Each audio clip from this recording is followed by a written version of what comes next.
Magandang umaga po sa lahat. Luzon, Visayas, Mindanao, kung saan kayong dako ng mundo po, tayo nagbabalik dito sa aking munting channel po, Samuel Soriano TV29, para mag-discuss ulit ng another coins. At ito po ay ating hilig po, pangungulikta ho ng barya. Ayan, kaya ho tayo nandito, nagsiselling ng kanilang mga halaga. Ayan po.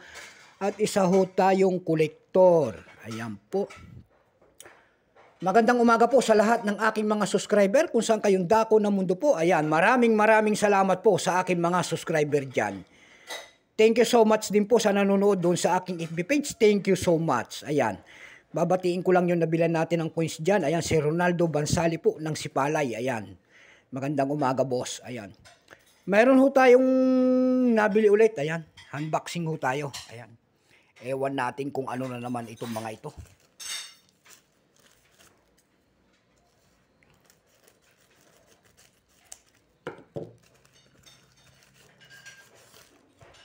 Ayan. Manipis lang siya, mga kapatid.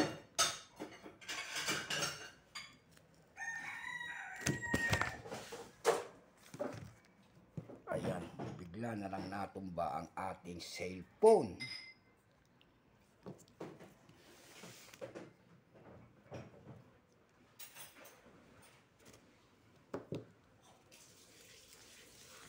Ayan po, magandang umaga po sa lahat ng kolektor, kung saan kayong dako ng mundo po. Ayan.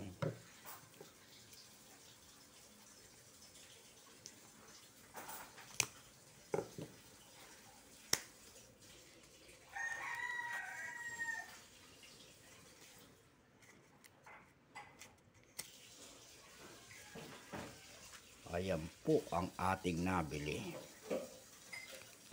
Banknote po ang ating nabili.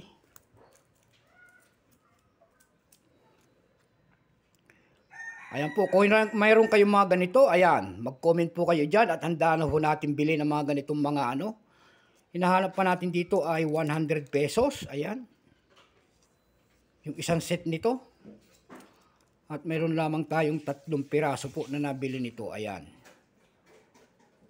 Ang bagong lipunan series po, malutong po yan, ayan, crispy po. Ayan, so hanggang dito na lamang po, Luzon, Visayas, Mindanao, kung saan kayong dako ng mundo po. Keep safe po sa lahat and God bless.